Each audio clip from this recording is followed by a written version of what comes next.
Good evening, everyone. Welcome back once again to Vicious Rants. And of course, I'm your host, your YouTube messiah, and often imitated, never duplicated superstar Tim Vicious. We are going to be talking about Battleground. And not only are we doing Battleground, but folks, this is a special edition of the show because not only is this the first episode that we are recording via Google+, but we have a special guest with us tonight. He is the executive producer for this show, as well as the contributor for the intro and outro music that this show has been having lately. So, ladies and gentlemen, boys and girls, chitlins of all ages, please give it up for the one and only Mr. Ali Ben. What up, people? Welcome to Hollywood. Hey, Bronx bitch forever. Yeah, I had to get on the show. I am the executive producer. I've been watching you in the shadows, Tim, but Deadpool said I need to watch you a little bit closely. So I'm gonna critique you a little bit for this show. Try to keep you on point for this show. And people are wondering why I would back your show after we had that long drawn out fight. Well, the reason that does make a lot of sense. People would want to ask on that, especially considering all the shots that me and you took at each other. Yeah, we took a lot of shots, but my whole philosophy is if you can't beat them, join them. And then stab them in the back. No, I'm not going to stab you in the back. I only have like 40% of your company right now, man. Maybe when I get to, 51. Yeah, it's not going to be happening anytime soon, man. I got majority. But anyways, on with this week's show, talking about what Battleground. Now, before we go into that, do like normally do talk about before we go and break down the matches. Ask you overall. I know you said you didn't get 100% chance to see all of the show, but you got to see some of it when you could. So all in all, what you saw from it, give me your take. How did you feel on the show in general? In general. Okay, Battleground. Yeah. I liked Battleground. Yeah, for Battleground. I love Seth Rollins going to Suplex City. I love every time, he jumps on the subway or the plane to get there, gets thrown around. That was fun. And the Undertaker back, who wouldn't love that, man? Yeah. This was probably in the very short lifespan that Battleground has had. I think this is like the fourth one they've had so far. I think this is probably the best one they've had to date. But yeah, now talking about with the matches. The pre-show, it was R-Truth versus Wade Barrett, and it was that whole battle for the crown with the King gimmick. And honest to goodness, it just felt like it feels horrible. I mean, I can't pay attention to the story for the life of me. And for crying out loud, I was one of the few people that was able to sit there the entire time during the Katie Vick saga. No lie. So if I'm able to sit my ass down and see Triple H screw a mannequin and then have Greg Helms put on a Triple H mask and pretend to get a prostate exam, and yet I can't sit there and watch R-Truth versus Wade Barrett fight over who gets to have the King of the Ring gimmick. The story, it lacked zero interest, zero pull on it. And I'm not even going to lie, I missed a majority of the match because during that time, my son, he was still up and he was asking me, Daddy, can you help me with this? Can you take care of that? Can you put this show on for me on the computer? This, that, and the other, that kind of stuff. So I missed a majority of it. I did catch like the last 2/3 of the match where and from what I saw, it was pretty good. R-Truth went to go for the lie detector. It got countered. And then next thing you know, Barrett just, wham, hit the bullhammer. Now, everyone knows I brought it up before. Wade Barrett, he is a top caliber guy. Unfortunately, he keeps getting dealt a bad hand because just as it looks like he's starting to get that chance to move up the roster, he winds up getting an injury. I mean, case in point, when he wound up messing up his shoulder this time last year when he had before the Money in the Bank match. So let me ask you, Ollie, what's your take on Barrett? I like Barrett. I really do. He's got the physique. His mic skills are coming along, and I mean they're pretty decent. they're enough for him to hold a belt. But I don't know. Like you said, it's just bad luck, man. Bad timing. We're about to push you and you get injured, man. I don't know what it is. It's almost like he's got like a curse on him, and that's a shame because especially, and you and Mark talked about it before on how when Magnus was the world champ in TNA, he wound up breaking ground, being the first world heavyweight champion, British world heavyweight champion in pro wrestling in I think like a couple, God knows how many years. Just imagine on how much they could do that with WWE, considering that, TNA to WWE. That's like comparing a high school football player to a 6-year-old football player. Pop Warner football. Yeah. But yeah, the pre-show, it was what it was. It was the pre-show. So move on with the main show. Now the show, it was in St. Louis. So, and the opening match was Sheamus versus Randy Orton. So obviously, Randy, he got the hometown pop, and wow, I don't know about you. Now, normally I've always been willing to be one to shit on their matches because it's just like, dude, really? It seems like you're just running through the gears like nothing out of the ordinary. But this one on hand was actually, it was a really good match. It had a really good amount of physicality in it. And, I don't know, you could chalk it up to like what I said before. Randy's one of those kind of guys where he's good, but he'll start to get compliant and just be like, yes, I don't think I need to go all out for this one, until he winds up getting a match with someone who gives him a kick in the ass and say, you gotta. I think this may have been the case this time with Sheamus doing that with him. And that and also with Sheamus, with his new character, he's definitely going to town, like showing more of a physical style. How about you? Let me get your take on it, Ollie. Oh man, I wanna rally with you, man. Especially as your executive producer with 40% of the company. I want to get behind you, but I've seen Sheamus and Randy Orton, man. Even though Sheamus looks different now, and Randy Orton gave him a good match, I still see the Sheamus Randy Orton feuds that got on my nerves, like the Randy Orton Christian feuds, man.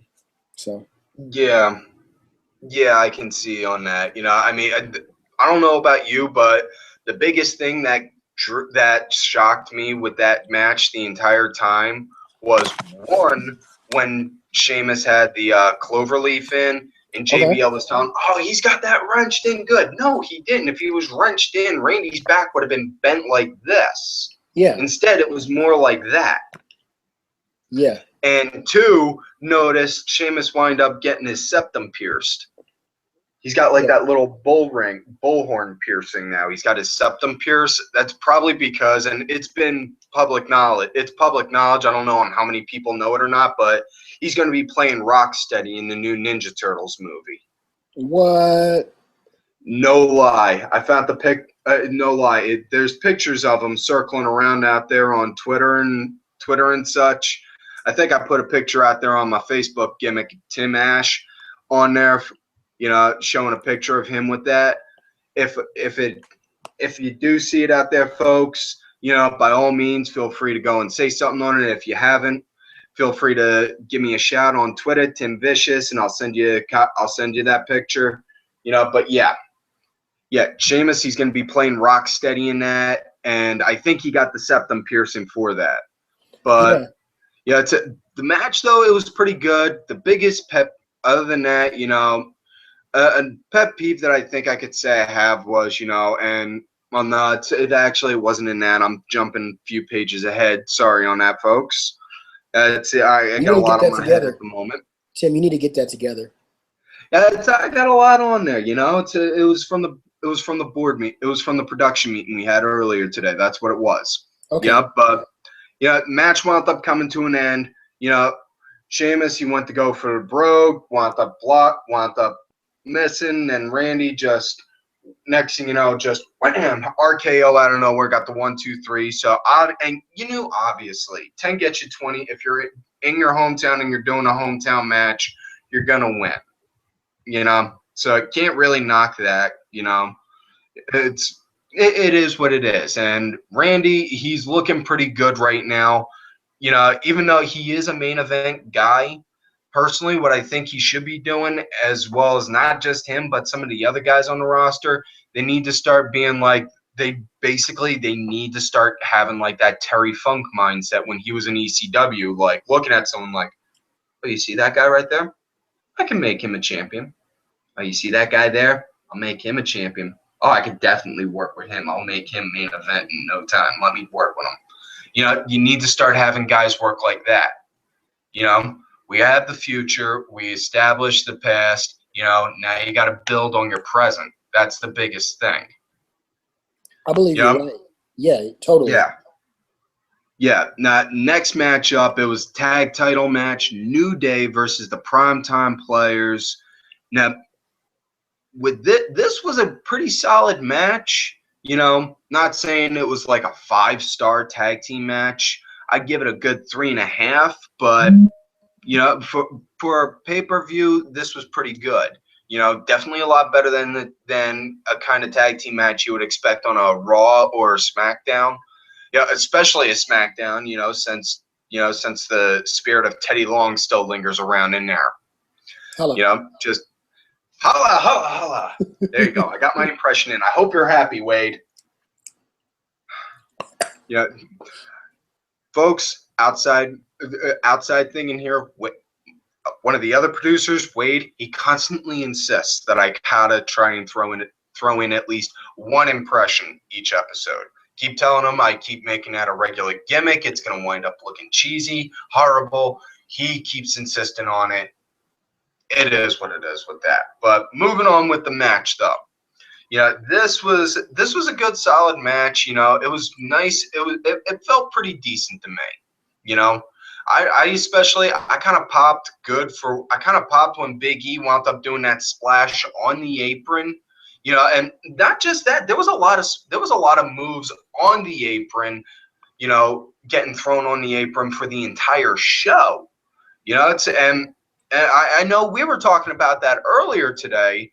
You know, and from what I'm seeing, I think the big reason is because WWE is taking a page out of Ring of Honor's book and seeing a lot of guys take bumps and shots on the apron, and they're like, you know what? We want to make ourselves look good. We want to make ourselves look more real. Even though we're entertainment, we want to make ourselves look real. So we're going to have our guys take shots on the hardest part. And folks, I have taken shots on the apron. You know, I have had, it is no joke. That really is the hardest damn part of the ring, and it is nothing short of a miracle. I ain't got no head issues or as bad of a back issues as I do because of it. But heard my end on it. You know, Ollie, let me get your end. See on how you felt about with this match. Besides the finish, I really don't have much to say about this match. Isn't this the first time, and I don't want to skip ahead, I'm sorry. Wait a minute. I'm in charge. Primetime Players, man, skipping ahead. They took the victory. Isn't this the first time they've held the belts? Yeah, it is. And, you know, it's also a lot of people are also giving big props for it, not just because aside from the fact that all the big notoriety Titus O'Neil is getting, you know, given his collegiate background at, you know, doing college football with Peyton Manning and shit like that, and now being noted as like dad of the year and all that, Yeah. and all that jazz. But also Darren Young being known now in the record books as one of the first openly gay men to hold a championship, and being the first openly gay man to hold a championship in WWE. I salute that, man. I'm behind that totally. Oh yeah, definitely. You know, I got no problem with that whatsoever. I mean, hell, I had a couple matches. My one buddy, when I was wrestling, no lie, he was, and biggest difference between hanging out with a gay man and a straight man is different taste in porn on what we watch. That's it. You know, other than that, you know, ain't no different than anyone else. But yeah, the match itself, it was good. It was pretty crisp. I wouldn't say crisp. That was wrong choice of words. But it was good and it was solid, you know? And yeah, Primetime Players, they got the win. Titus, he wound up getting a hot tag, came in, just pretty much came in and destroyed anything that pretty much was standing. And that's what I love about Titus, that time that he had, that short little stint that he had in NXT, swear that's what made him what he is now. Yes. Working with guys like Neville, Sami Zayn, and all. That's what helped build him to have this kind of ring style now. Yes. And doesn't Triple H or Vince, somebody backs him, man. Something I want to also highlight. I'm pretty sure it's Triple H, especially considering, Hunter is looking for guys that are more so athletic instead of just looking for people that are like that do covers for bodybuilding magazines and can cut a promo. Yeah. Something else I want to highlight in this is we're showcasing 2 African-American tag teams. And it went from one African-American tag team to another one. And I want to showcase this because one of my favorite teams never held the belt at WWE. And that was Crime Time, man. Crime Time was over as hell. They should have held the belts. Yeah, you got a point there. Yeah. I mean, personally, I grew up old school. I still say one of the best tag teams out there was Road Warriors. I know some people say Dudleys, but that's all a matter of opinion. I'm all for whatever, but yeah, Crime Time definitely was hot. They were running hot for a good while. Why they wound up never giving him the tag titles, I don't know. I mean, for crying out loud, they gave him the M&M. So Man. what's that tell you? Yeah. That and God knows on how many different partners Big Show had with the titles. I'm pretty sure he's second as far as with individual tag title reigns next to Edge.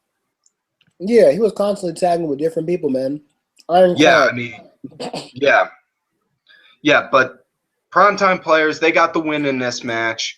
Titus, he came in, destroyed pretty much anything from that had a New Day logo on it, and then next, hit that sweet ass spine buster of his. They're calling it now the Clash of Titus, which if they were calling it that when the Clash of the Titan movies were out, yeah, that'd be all well and cool, but no. Nah, I ain't for that name. How about you? Totally not. Clash of Titus, no. I love Titus O'Neil, though, man. He's a man. And oh, yeah, definitely. He's got the size, he's got the build, and he can work the mic and the crowd. So the guy can be a main eventer. He just needs to get that. He just needs to get that push. And that's the thing that keeps pissing me off to no end on him, that they ain't doing with him. Yeah. I don't know what's going to happen to Darren Young, though. He needs somebody with him. Darren, he can work. It's just I think for creative is just afraid to try and touch him because again, being the first open gay wrestler, it's a double-edged sword basically, because now it's like creative's like, oh well, what can we do that won't wind up making him look bad and make us look like idiots? Yeah. Black Cena. There you go. All right, next matchup, talking about with Bray Wyatt versus Roman Reigns, and this was the one match everyone, including myself, wasn't necessarily looking all that forward to, but damn, if this didn't impress, this was a million times better than what my expectations were to no end. It was pretty physical from start to finish, and again, talking about with the drops and the bumps on the apron. Roman, he went to go do that running drop kick while Bray's hanging over the ropes. Roman, he's got that run with a head full of steam, and Bray just mid-motion catches him and wham, clotheslines him literally right onto the apron. And he lands like spine first right on it, like right on the hard part right there. And just, yeah, that was beautiful. So before we go and talk about with the finish, get your thoughts on that match. Yes. Great match, man. Roman Reigns was actually connecting with the crowd. They were behind him. And Bray Wyatt was playing the slow, methodical, merciless. Every time I touch you, it's gonna hurt. That was Yeah, and this is definitely, and not only that, Bray definitely needed the win because you look over his track record from WrestleMania up until that night, he hasn't won a single match. You know, even with whatever feud he was in, you know, it was just like, huh? You know, and again, that goes with when you fight Undertaker at WrestleMania. You know, excluding when Brock won, if you lost to Undertaker, where did you go from there? After you lost from Undertaker, where'd you go from there? Yeah. Yeah, I still hear the biggest douche nozzle CM Punk saying, "Yeah, I'm losing to these part-timers, but I'm coming to work on Monday."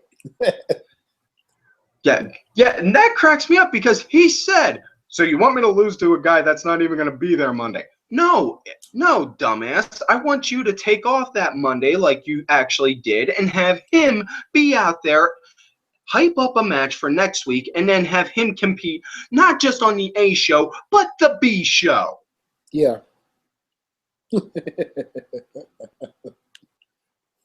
Yeah, that pretty much is it. That pretty much tells that story.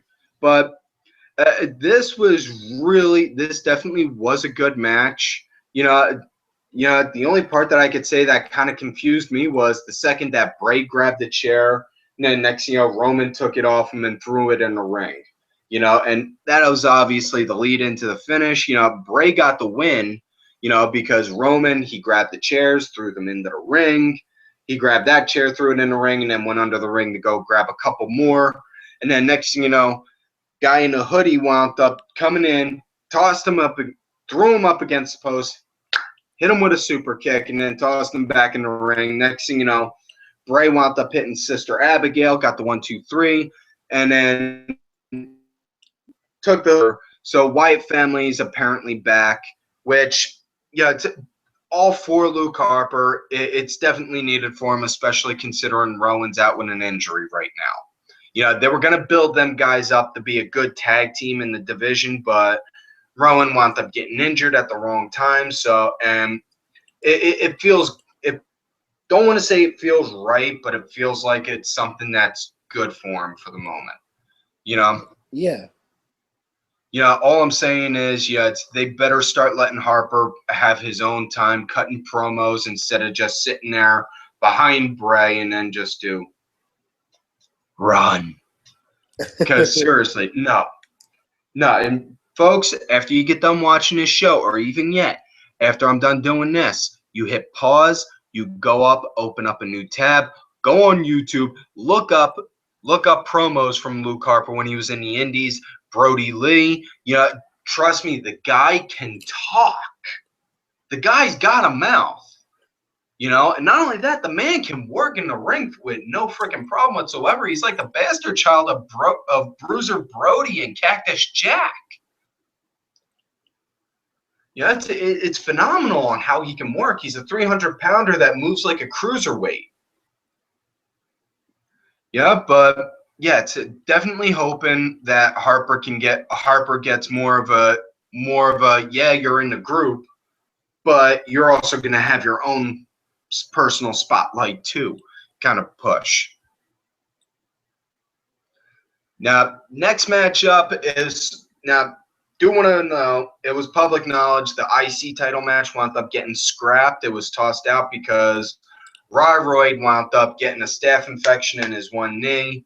And I would say I wish all the best, but everyone knows on how I feel about that fuck knuckle right there. Yeah, but yeah, don't get me started. And we ain't got enough time in the day, Ed's already yelling at me saying I'm taking up too much time bitching about him. But yeah, Ryroyd got a staph infection in the knee, so they had to scrap the match altogether. Steph cut a promo earlier in the evening saying that instead what we'll have is we will now have a women's match. So we had a women's triple threat match with Sasha Banks, Charlotte, and Brie Bella all going at it, and this was a beautiful match. This was a beautiful triple threat match. It was an amazing, this was pretty much more of Sasha Banks versus Charlotte with, Brie pretty much playing the role of like Virgil, just getting her ass kicked. I mean, dude, am I wrong? I mean, we've talked about this before with triple threat matches. 9 out of 10 times, you wind up having that one person that's always like a third wheel. And really, you got 2 NXT girls who can make a barn burner working with a Bella. I wonder why they threw in a Bella. Is she like the ambassador to the main roster? Because she didn't need to be there. I think the only reason really on why they're pretty much still including them is because Nikki still has the title. And, obviously, they're obviously going to make her have the longest reign. Just so that way they can add that anytime she's out there on the commentary, because they want to scrub out any last remnants of AJ because she's with Punk. That's a shame. Yeah, but I also see where they're coming from on a business standpoint, and I'm the kind of guy that, even though I got my opinion and I got my view, I'm also willing to go and see the other person's, whether I agree or disagree, and I see the company's end on that. So in a way, it kind of makes sense on their end. But moving along with this match, again, this was beautiful. I guarantee if the Bellas at all ever wound up working down in NXT, they would wind up getting shit on so horribly, man. I'm pretty sure, and dude, better than anyone, considering that you do an NXT shows. Dana Brooke gets shit on a consistent basis. I'm pretty sure she would get treated like she was the second coming of Jesus compared to them. She would. She totally would. Yeah, no lie, folks. And if you don't believe me on how I'm describing on what I'm talking about with Dana Brooke and with Ollie's show, after you're done watching this show, go check out the War Paint and Mask show. Totally. Yeah, check out our show. We talk shit about Dana Brooke, but if the Bella was down there, Dana Brooke would look like the champ. No lie. Now, and with this match, this was really more so Sasha versus Charlotte, and not saying that I'm complaining on that, but that's what it was. And Charlotte, she wound up getting the win. She wound up locking in the figure 8 on Brie, and can't really complain on that, especially considering, the girls are just getting brought up. So, and Sasha, she can't afford to take a loss right now since she's still the NXT Women's Champion. And from what it's looking like, they're going to book her to drop the title at the next NXT TakeOver show against who I am hoping for will be Bayley. Because, apparently she should be coming back from her broken hand by then. Yes, Bayley. I wish she would, instead of saying I'm going to do more than hug you, I wish she would get all psycho with, I'm going to hug you. Just, or even just go all like super mad, strong, crazy, and like give like such a big hug to where like next, you think she's going to make them explode, just like, yeah, I broke her. That would be awesome. I remember when Mark Henry was using a bear hug. Yes, just have her do like a Mark Henry bear hug. Yeah, right. But yeah, when they're about to tap, she slams them and pins them. Yeah, and definitely, looking forward to when eventually Bayley and Alexa wind up getting up on the main roster, because the women's division on the main roster definitely needs not just new faces, but an entire revamp altogether. And I've been shouting on this for the past couple years now that they need this. They've had so many girls on there for so long who just pretty much do like the 5-minute headlock of doom and so much hair pulling. It made women's wrestling a consistent joke. Now we got actual women wrestlers doing, believe it or not, wrestling. So now people are paying attention again. That's a novel idea there. Women wrestlers wrestling? I know. Next thing you know, you're going to have champions defend the titles on a regular, consistent basis. No. I know. Crazy, right? Yeah. That next matchup, it was Owens versus Cena for the U.S. title, and dude, this was fucking match of the fucking night. You know, not happy on the I'm not saying I'm happy with on the ending of it. I'll say right now, Cena wound up winning with the ending, and I'm pretty sure the second he wound up getting Owens to tap out that he STF, and I'm pretty sure that right as Owens was tapping out, Jim Cornette was just sitting there watching that match, tweaking his nipples and thinking, Owens lost. Because we all know on how that fuck knuckle is with Owens. But yeah, let me ask you. So, go ahead, give me your thoughts on it. What's your take about with this match? Because we already know I thought this was 5-star. This match was wonderful, man. Both wrestlers were bringing innovation, man. He made Cena look so well with the fucking variation on the Canadian Destroyer. Are you fucking kidding me? And then dude, I still pop on that. Anytime I see Cena do a Canadian Destroyer, I'm just like, he's fucking doing a Canadian Destroyer. What? How the fuck can he do a Canadian Destroyer? He could barely do a drop kick. Yeah. And then at top Which, by the way, Okada rates Cena's drop kicks. When Okada rates Cena's drop kicks, he gives them a 2 out of 10. Yeah, his drop kicks are not that well, man. But no, and that Hurricane Kirana Cena did that night looked horrible. That would look like something like seeing me do, and that's saying something because I'm willing to shit on myself, and I'm willing to call it like it is. I was a backyard guy. I was self-trained. I wouldn't know the proper way to do a Hurricane Kirana. If I'm saying that an untrained guy could do a Hurricanrana and make it look as good as the one Cena did, that means John Cena pretty much did a shitty one.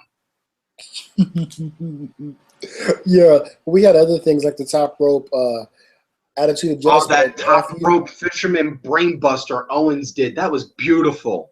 Which the second I saw that it was a brainbuster, you could see a small little tear draw down the side of my cheek. And all I could think is, I hope El Generico has a TV in Mexico and is watching this. Yes. In which case, El Generico, if you are there in Mexico, obviously you are saving orphans because you have that big of a heart, and you're watching this, we miss you. We do, and we like that CBC now, man. I tell you what, how about him? But yeah, probably the biggest pet peeve with this match, and this is what I was getting ready to go and say earlier in the show. Biggest pet peeve in this match, hands down, and I mean hands down, and I've been yelling about this for the past couple weeks now, is the constant kicking out of the damn finishers. It's what's the point in giving a guy a damn finisher if you're not gonna kick? If you're just gonna kick out of it, don't kick out of the finisher or break a finish that nobody ever could until unless it's like a WrestleMania, unless it's WrestleMania or it's one of those 1 in a million matches, or it's a match where the build-up is this is do or die.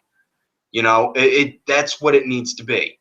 My finisher, it was simple. I had a DDT and I did the Taz mission.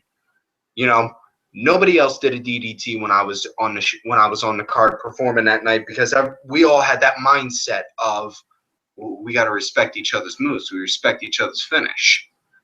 That's what it is. We got to do that with each other. That's poor storytelling, man.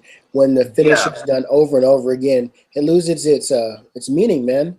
It loses its credibility because, Harley Race, one of if not the greatest wrestlers, his finisher was just a simple suplex, not a slingshot, not standing vertical, just cup a guy, hold him, and suplex, just like that.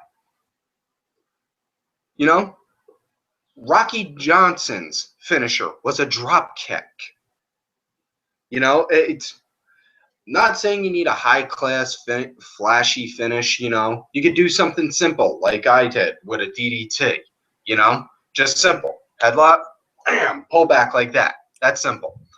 But the point is, sell the move. Give the move credibility, Because, think of it like this. If an untrained person wound up getting an AA done to them, or even Brock Lesnar's F5, I guarantee you wouldn't be asking if they were selling it. You would legitimately think, holy shit, holy shit, that had to fucking hurt like hell, considering on how they're going to react. Yeah. Yeah. And they need, I swear, thinking, just my kind of thinking here, need to have them thinking like that when they go and get hit with a move. They get hit with a finisher. Don't matter if it's a DDT, a suplex, the neutralizer, the AA, bank statement, whatever the hell. Sell it. And I mean sell it like you're selling a T-bone steak to a vegan, kind of sell it. You know, that kind of shit, because you need to give your you need to make your moves look legitimate. You know, the moves will get over if the crowd can believe that it's a very strong finish. They're not going to believe it's a strong finish if you have to hit me with it like 3 or 4 times before you get the win. Yeah, totally. Yeah. Yeah, it's odd, but yeah, like you said, the match wound up coming to an end. You know, Cena, he wound up getting the STF, yeah, he wound up and Owens just tapped out, which now leads to the question of where's Owens going to go from here, because, well, on how it played out on Raw, and folks, like we said before on here, we don't normally talk about the Raws after the pay-per-views unless they tie into the pay-per-view itself. The main event for Raw was a 6-man tag match, which case, again, Teddy Long. Holla, holla, holla, holla, holla, holla, holla, holla, holla, holla.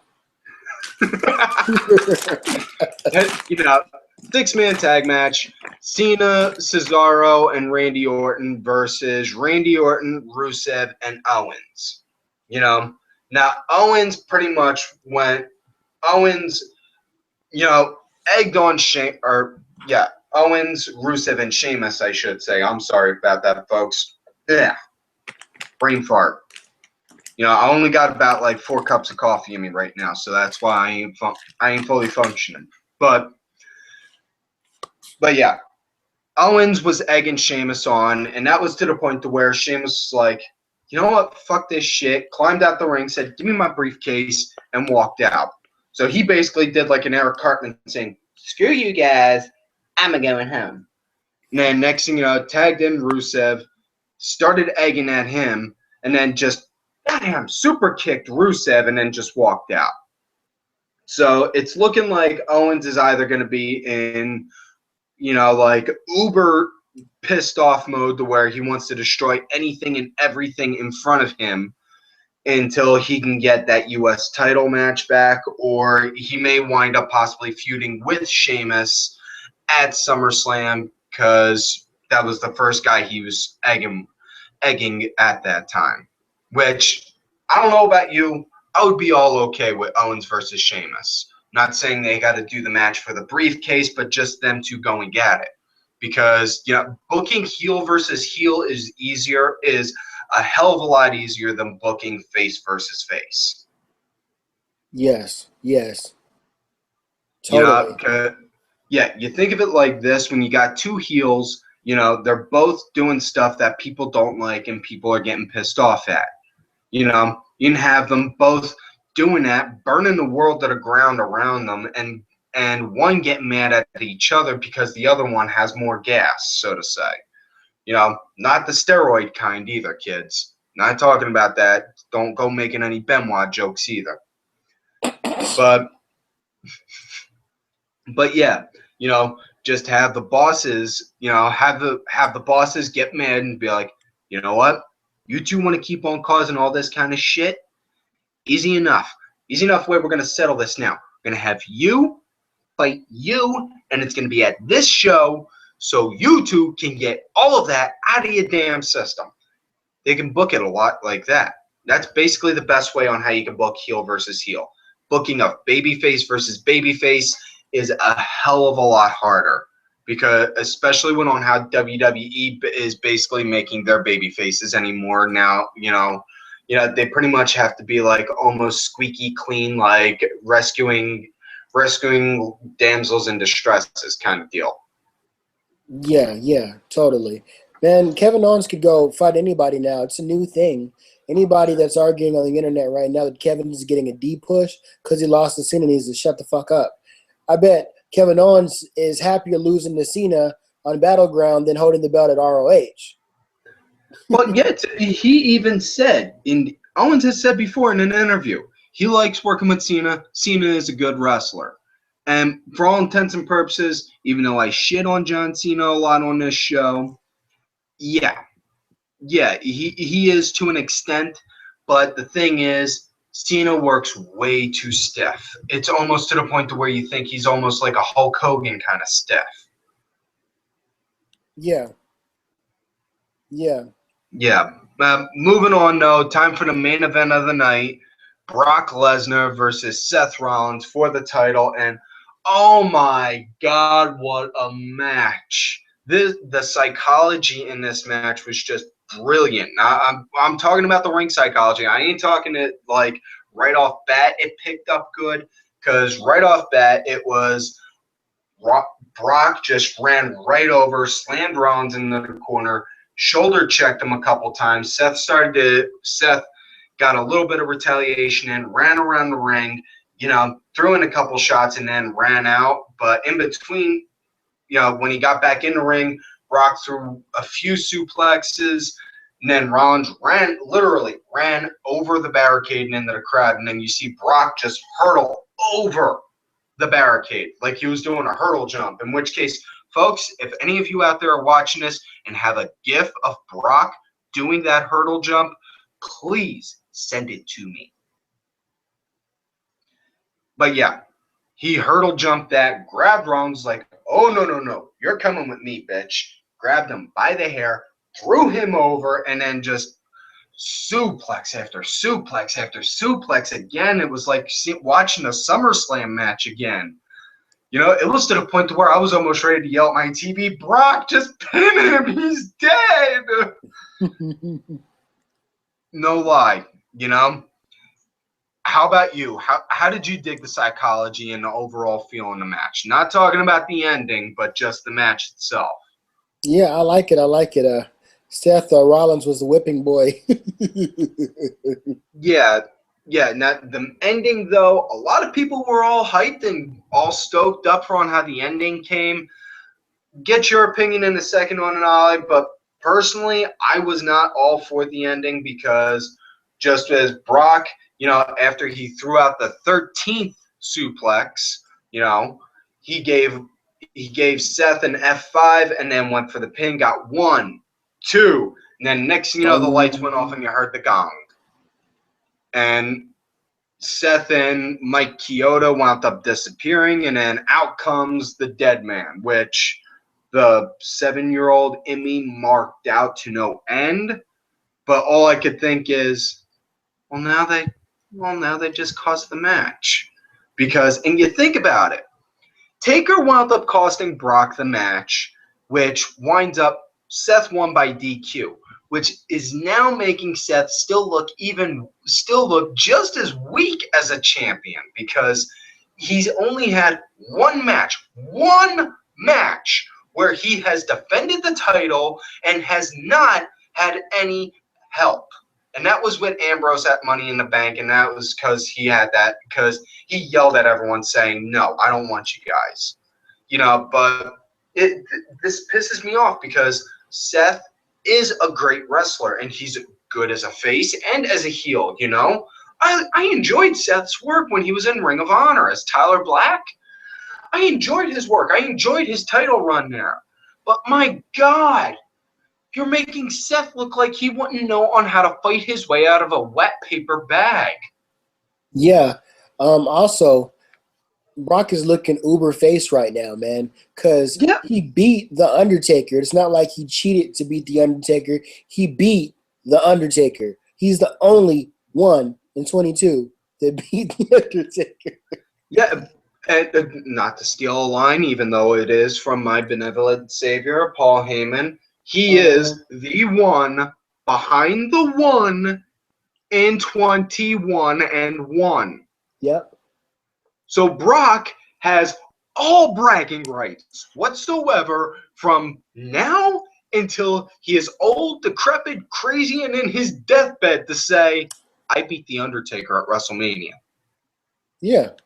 Because Totally. legitimately, what else do you need to put on your resume when you're talking about a wrestling career? Nothing. You know, Nothing. you could say you main evented WrestleMania. That's a big highlight in a resume. But saying you are the only person to defeat The Undertaker in the one show that he has never been beaten in, well, shit.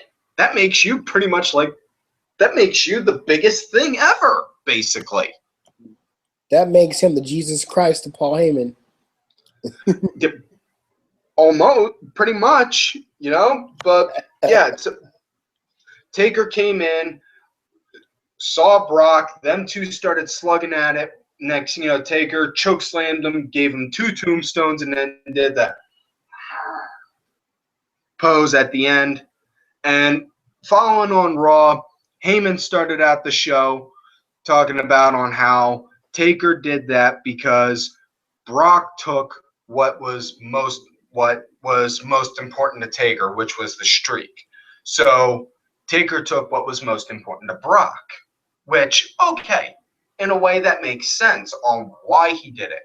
But still, it still, though, it don't feel right to me. I shouldn't say Paul started out the show. Sorry, again, brain fart. It was Taker that started the show. Paul wound up saying that later in the show. Yeah. Taker basically at the beginning of the show, to sum up his promo, saying you can't kill what's already dead, and I'm coming for your ass at SummerSlam. So now, and that's official. That's going to be the main event, which I got no problem with, you know. And I don't even have a problem with Brock taking a loss that night. All I'm worried on is, and this is going to come off as a joke, but Brock needs to come off looking strong.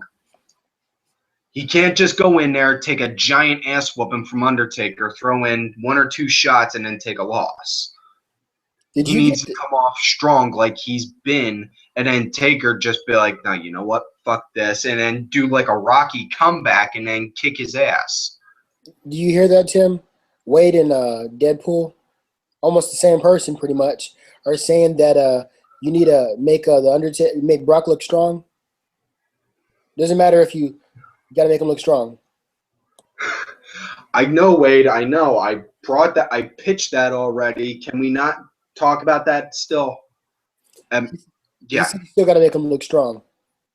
Wait, why don't you just go and ask Rock? Why don't you just go and ask the intern to go make some more coffee for you, okay? And this time, don't threaten to shoot him. Sorry, folks. Behind the scenes issues. Sometimes they wind up spilling on here. You know the deal. But yeah. Next thing you know, when Paul was cutting his promo, talking about it, and then he was saying, and Paul was in the middle of his promo, next thing you know, gong, and the lights went off, came back on. Taker was in the ring, looking pissed off, and I mean like looking like the angry dad who just found out that somebody punched his daughter, pissed off. And Paul was just like, no, don't do nothing to me. I'm just an advocate. I don't do nothing. Please, no, no. And then Brock's music came out, ran down, and them two were slugging at it like nonstop. They wound up throwing out security and emptied out the entire locker room, and that still didn't stop them. And it wound up, that segment lasted 20 plus minutes and even went through a commercial break and came back. And it ended after they broke them up. Brock just looked. He was like, you know, the security was over. They were like, all right, come on, we're going to take you. And he was like, don't you touch me. I'll go. I know my rights, though. You ain't got to touch me. And they put the zip ties on him, which, you know, the fact that I had family that was police, all I could think is, dude, they put the cuffs on him the wrong way. They're not supposed to be up front. Then he still has weapons. Supposed to go behind, and not just behind, but your hands are supposed to be crossed like that. If there's the zip ties, then they go like that. Yes. Brock's a dangerous man. You can't pay me enough money to take him out. Yeah, no lie, and I've said it before on this show on multiple occasions. 3 guys in the business legitimately would be scared to death to get into a legitimate fist fight with: Brock Lesnar, Titus O'Neil, and Samoa Joe. Those 3 guys, no lie, they pretty much are like the kind of guys that, would go and go and crush an entire case of soda with just a hammer, and not a sledgehammer, but just like a ball peen hammer, just like bam, with one whack. Totally. Yeah, they could wind up snapping you like a twig with no problem. But yeah, so it's obvious that's already the first match booked for SummerSlam. And it's looking like that they're going to wind up booking Cena and Rollins at SummerSlam, which is just making me sick to my damn stomach. Because seriously, we don't need to have Cena win the world title again. Like I said before, need to have the older veterans now start building up the next breed. It's what Cena was doing with Owens right up until that loss. If Cena goes over Rollins, we're gonna hear woo, and Charlotte's gonna come out and challenge his ass. Yeah, and then next, and we're gonna have a 16-time champion that doesn't have man boobs. Yeah, and Charlotte's gonna beat his ass. Yeah, but yeah. So, folks, that's it for this week's show. So, like all normal, do not forget to like the video, subscribe to the channel, go back, watch all the other episodes. Want to thank my executive producer, the one and only Mr. Ali Ben, for taking the time out of his schedule for coming on this show, for coming on to the show today. Ali, you got any shout outs you want to do before I go and do the normal hit list? I want to shout out to my brother from another mother at I Am Danny Sunday. He's the one that put us together initially before we started feuding. I want to shout out Bronx Bitch Forever. And I'm glad I got to come on to your show, man. I was watching from the shadows, and it looked like you were getting off kilter, but you're handling it pretty well. So I might go back to the shadows and watch you, but know that I'm watching. Thanks for taking the time to come out. And folks, like I always tell y'all, make sure y'all look for me on Twitter at Tim Vicious. Make sure you also check out my backup account, Tim_Vicious.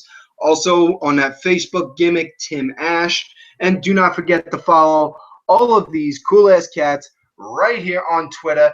Vicky Earls, as Ali brought up, I Am Danny Sunday. Mucky Morse, Axel Mulligan, Sunday Segway, Simply Sabrina, Legion Lady Aaron, the man himself, Mr. Ali Ben, Just a Stupid Mark, as well as my client, who, as I have said before, is the true Raw General Manager, Bronx Bitch Forever.